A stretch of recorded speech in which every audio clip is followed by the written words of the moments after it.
नमस्कार दोस्तों, मैं अंकुर उपाध्याय स्वागत करता हूं आप सभी का एक बार फिर से अपनी नई वीडियो में। दोस्तों यहां पे आप सभी के साथ बात करने वाला हूं पतंजलि के बारे में। पतंजलि के शेयर ने आज 52 वीक लो हिट किया है, पहली बात। दूसरी बात, ये शेयर आज क्रैश हुआ है करीब 17%, मतलब भयंकर गिरावट है एक तरीके से। 328 का लो लगा दिया है जिसने 52 वीक लो, और अभी 339 रुपीज पे ट्रेड कर रहा है, करीब 16.7% डाउन है। इसका 52 वीक हाई 654 रुपए का है, 653 कर लीजिए आप एक तरीके से। 653.93 पे इसका 52 वीक हाई है और 670 का इसका लाइफ हाई है।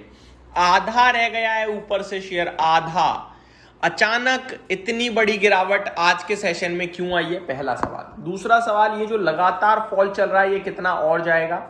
और तीसरा सवाल, जो इन्वेस्टर्स ट्रैप हो गए हैं वो क्या करें, क्योंकि पतंजलि को हम लोग बहुत अच्छे से जानते हैं, पहचानते हैं। पतंजलि, बाबा रामदेव, मतलब सबको जुबान जुबान पे नाम है, जुबान पे नाम है इस कंपनी का। प्रोडक्ट के बारे में सबको पता है। इतना बुरा हाल हो गया है कंपनी का, अब इन्वेस्टर परेशान है। एक एक करके डिटेल्स आपके साथ शेयर करना चाहूंगा। सबसे पहले आज की डिटेल्स देखो, कोई नेगेटिव न्यूज नहीं है, कुछ ट्रिगर नहीं है, कुछ भी नहीं है जो मैं आप सभी के साथ शेयर करूं कि इसकी वजह से गिरा है। अगर कुछ है तो वो है एक ब्लॉक डील। सौदा हुआ है आज। अब सौदे की वजह से 17% नहीं गिरता है शेयर। सौदा क्या हुआ है वो मैं समझाता हूं पहले आप सभी को। एक बड़ा ट्रेड आज के सेशन में हुआ है पतंजलि शेयर में। शेयर्स ट्रेडेड 54.24 लाख शेयर्स, लगभग 54 लाख शेयर आज ट्रेड हुए हैं ब्लॉक डील के माध्यम से। ये टोटल इक्विटी का 1.5% होता है। डील की वैल्यू करीब 195 करोड़ रुपीस है और एवरेज ट्रांजैक्शन प्राइस जो निकल कर आया है वो 355 का आया है, और 355 का प्राइस है, उसके नीचे भी 342 रुपए पे ट्रेड कर रहा है, 16% नीचे है। ठीक है जी, तो ये पूरी की पूरी डील की वैल्यू है। इसके अलावा कोई न्यूज, कोई अपडेट, कुछ भी नहीं है। वन साइडेड ड्रॉप चल रहा है, वन साइडेड फॉल चल रहा है, और वही फॉल आज थोड़ा ज्यादा एक्सटेंड हो गया है। आज के सेशन में वॉल्यूम्स बिकॉज ऑफ डील काफी हैवी दिख रहे हैं। जहां एवरेज वॉल्यूम 28-29 लाख शेयर्स का है, आज आपको 4.5 करोड़ शेयर्स ट्रेड ऑलरेडी होते हुए दिख रहे हैं। 12:14 का भी समय हो रहा है। अब सवाल उठता है कि भैया क्या करें क्या ना करें, इसके बारे में बात करते हैं आप सभी के साथ। पहले मैं आपको बताना चाहूंगा, शेयर में वन साइडेड जो गिरावट है वो चल रही है बड़े लंबे समय से। मैं यहाँ पे देख पा रहा हूँ करीब 2025 अक्टूबर में 613 था, वहां से वन साइडेड ड्रॉप है। बीच बीच में 2-3 उछाल आए हैं, लेकिन अगर आप फरवरी 2026 की बात करें तो 540 रुपए से जो गिरावट शुरू हुई है उसमें तो उछाल भी नहीं आया है।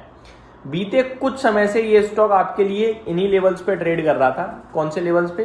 करीब 415, 420, 425 पे, और कुछ समय यहाँ पे ट्रेड करा पूरे जून जुलाई में, और आज अचानक 17% की गिरावट। तो आज लगता है पूरे जून जुलाई का भी भरपाई कर दी गिरने के मामले में। अब अगर आप रीजन फिर से पूछ रहे हो तो मैं फिर से बता दूं, कोई रीजन नहीं है। कुछ ट्रिगर्स देखना चाहेंगे। नो पॉजिटिव ट्रिगर, कंपनी की तरफ से कोई मेजर पॉजिटिव अनाउंसमेंट या अर्निंग कैटलिस्ट नहीं आया है, इसलिए बायर एग्रेसिव नहीं दिख रहे हैं। खैर ये तो बात करने वाली बात ही नहीं है, ना बायर है ना सेलर है, अवॉइड हो रहा है ये स्टॉक आजकल। कंज्यूमर एफएमसीजी सेक्टर की वीकनेस, एफएमसीजी और एडिबल ऑयल स्टॉक्स में ओवरऑल सेंटीमेंट भी सॉफ्ट है, जिसका इंपैक्ट पतंजलि फूड्स पर दिख रहा है।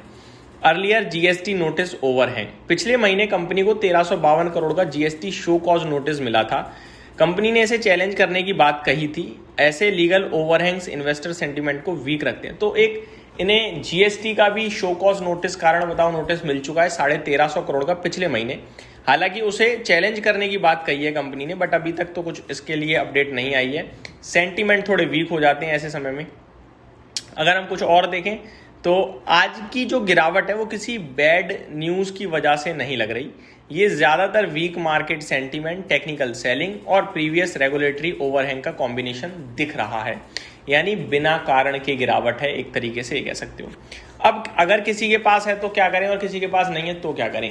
पहली बात तो जो ब्लॉक डील आज हुई है ना, उसमें कोई बायर या सेलर अभी सामने नहीं आया है। यानी ऐसा नहीं है कि हमें पहले से पता है कि भैया सेलर ये है, और बायर तो खैर कभी पता होता ही नहीं है, बायर तो बाद में पता चलता है। लेकिन इसमें ना बायर ना सेलर, किसी का भी पता नहीं है कि ये किसने सौदा बेचा है, किसने खरीदा है। अब अगर मैं आप सभी के साथ बात करूं कि क्या करें, दोस्तों कुछ नहीं करना, क्योंकि स्टॉक अगर इतनी तेज विदाउट रीजन गिर रहा है, लगातार गिर रहा है, वन साइड गिर रहा है, तो आपको मतलब ही नहीं। ये तो एक तरीके से फॉलिंग नाइफ है, और मार्केट में एक बड़ी फेमस कहावत है, डोंट कैच फॉलिंग नाइफ, है ना। तो मेरे हिसाब से ट्राई भी नहीं करना चाहिए हमें इस गिरते हुए शेयर को पकड़ने का, हाथ कटने का डर है। तो मेरे हिसाब से आप अवॉइड करें, वही ज़्यादा बेटर ऑप्शन रहेगा। उठा पटक के बीच में आप दूर रहिए, बेटर रहेगा। किसी के पास है तो क्या करें, वेट करना चाहिए किसी अपडेट का, अनाउंसमेंट का, गिरावट के पीछे या तेजी के पीछे या रिजल्ट्स का, तभी एक्शन लेने में फायदा है। ये मेरी तरफ से अपडेट थी, उम्मीद करता हूँ जानकारी पसंद आई होगी। Thank you so much for watching this video, have a great day guys.